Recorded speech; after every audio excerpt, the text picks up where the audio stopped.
George Peterson 37 years, Mike Menzer 49 years, Andreas Munzer 31 years, Sean Roden 46 years, Dallas McCarver 26 years, Boston Lloyd 29 years, Cedric McMillan 44 years, Aziz Shawarshan 22 years, and Rich Piana 46 years, and now Joe Linder 30 years. So guys, जितने भी नाम मैंने अभी लिए हैं, none of them lived at least 50 years. और जिन भी body builders का नाम मैंने लिया है जो लिंडर को छोड़ के, क्योंकि जिस पॉइंट ऑफ टाइम पर मैं ये वीडियो बना रहा हूँ, इस पॉइंट ऑफ टाइम पर उनकी ऑटोप्सी रिपोर्ट आना बाकी है. सो जो लिंडर को छोड़ के बाकी सारे बॉडी बिल्डर्स की कॉज ऑफ डेथ में मैंने एक सिमिलरिटी नोटिस करी है. That is their cause of death was related to some kind of a heart complication. And beside this हमने सिर्फ 2022 में इन टोटल 36 बॉडी बिल्डर्स को खो दिया है, जिसमें से कुछ नाम शायद आपको बताओ एंड कुछ नाम शायद आपको नहीं भी बताओ. आप ये पूरी list gem fitness YouTube channel पर चेकआउट कर सकते हो. और इस लिस्ट में भी जो एक सिमिलर कॉज ऑफ डेथ था, that was the heart attack, aortic dissection, cardiac arrest and in some cases kidney failure. और यहाँ पर भी most of them passed away due to some kind of a heart complication. And यार यहाँ पर मेरा एक ही सवाल है कि और कितने बॉडी बिल्डर्स को हमें खोना पड़ेगा. और जब भी ये टॉपिक पर कोई वीडियो बनती है, so people mostly talk about the family history, कि उस फैमिली में कुछ हार्ट रिलेटेड कॉम्प्लिकेशंस रहे होंगे जिसकी वजह से उस बॉडी बिल्डर को हार्ट अटैक हुआ, जो कि मैं एग्री करता हूँ, like it's one of the contributing factor.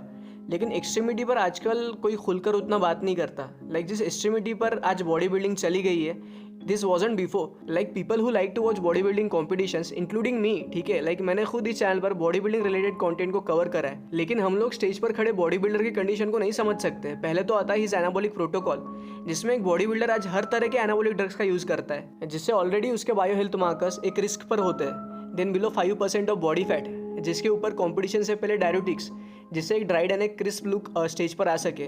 Then posing, जिससे एक बॉडी बिल्डर जजेस के आगे अपने मसल बेलीज को प्रेजेंट करता है. एंड वो किस तरीके से प्रेजेंट करता है, ये चीज़ भी बहुत ज़्यादा मैटर करती है, क्योंकि आपको एक एक muscle of both upper and lower body simultaneously stage पर शोकेस करनी होती है. एंड ये चीज़ हम एज एन ऑडियंस या एज अ कंटेंट क्रिएटर नहीं समझ सकते, क्योंकि ये हमारी सोच से ज़्यादा एक्सट्रीम है. एंड रिसेंटली हुए कुछ इंस्टेंसेस ने फिर से हमें ये सोचने पर मजबूर कर दिया कि is watching body building worth it. क्योंकि येस, बॉडी बिल्डर को मसल बेलीज फ्लेक्स करते देख हम लोग एंजॉय करते हैं, लेकिन स्टेज पर body builder is literally risking his life, ये कहना भी गलत नहीं होगा. एंड जो Linder was such a lively human being, जिसे कुछ लोग दूसरा जिस भी बुलाते थे, because of the energy both of them carried. And sadly we lost him. And उनका कॉज ऑफ डेथ एन्यूरिज्म बताया जा रहा है, जो कि उनके गर्लफ्रेंड ने खुद सोशल मीडिया पर आकर कंफर्म किया है. And guys, aneurysm is kind of a bulge जो कि generally blood vessels and specially arteries में होता है, जिससे एक वेसल बाहर की तरफ प्रोट्रूड करती है, और अगर उसे टाइम रहते सर्जिकली ट्रीट नहीं किया गया तो वो रप्चर हो जाती है. एंड एन्यूरिज्म ये कई तरह के होते हैं, like familial, aortic, brain aneurysm. And in case of जो लिंडर, क्योंकि इस पॉइंट ऑफ टाइम पर उनकी ऑटोप्सी रिपोर्ट आना बाकी है, सो हमें नहीं पता कि व्हाट काइंड ऑफ एन्यूरिज्म जो हैड. सो अब बात करते हैं कि क्या एन्यूरिज्म एनाबॉलिक स्टेरॉइड अब्यूज से होता है. एंड गाइस, इस पर मैंने कुछ स्टडीज़ को रेफर करा है, जिसमें आई हैवंट फाउंड कि एनाबॉलिक स्टेरॉइड से डायरेक्टली एन्यूरिज्म होता है.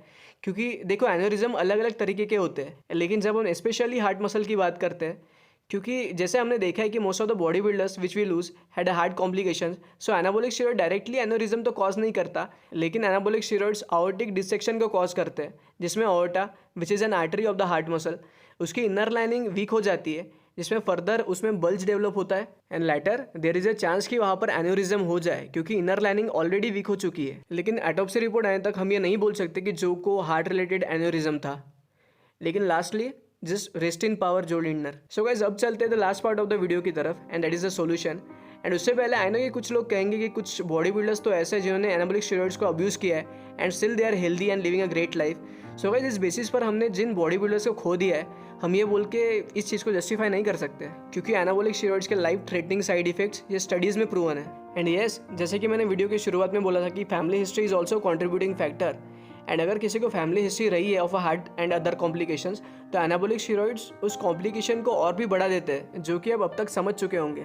सो अब बात करते हैं सोल्यूशन की. एंड यहाँ पर solution at least from my side would be कि बैनिंग सम डेंजरस ड्रग्स, जिसमें कि जो कि एनिमल्स पर एक्सपेरिमेंटेशन के लिए बनाया गया है, जो कि आज ओपनली बॉडी बिल्डिंग में यूज़ हो रहे हैं. एंड इन ड्रग्स पर मैं एक वीडियो सेपरेटली बनाऊंगा, जो कि मेरी अगली वीडियो होगी. एंड इससे मैं ये बिल्कुल भी नहीं कह रहा कि हर एक एनाबॉलिक स्टेरॉइड ये जानलेवा होता है, क्योंकि अगर ऐसा होता तो एंड्रोलॉजिस्ट हाइपोगोनाडल लोगों को टीआईटी ट्रीटमेंट यानी टेस्टोस्टेरोन रिप्लेसमेंट थेरेपी नहीं दे रहे होते, जिससे लोगों को इससे फ़ायदा ही मिलता है. एंड गाइस, लास्टली जो लोग नेचुरली फिटनेस को परस्यू करते हैं, क्योंकि मैं खुद एक फिटनेस एंथुसियास्ट हूँ, सो आई वुड से कि कीप गोइंग, एक हेल्दी बॉडी फैट मेंटेन करो एंड धीरे धीरे वेट्स को बढ़ाओ, अपनी स्ट्रेंथ को बढ़ता देख खुद पर प्राउड करो, तुम हर दिन पिछले दिन से ज़्यादा स्ट्रांग हो रहे हो। और इसी नोट पर इस वीडियो को एंड करते हैं। एंड तब तक के लिए just take care, stay safe and bye.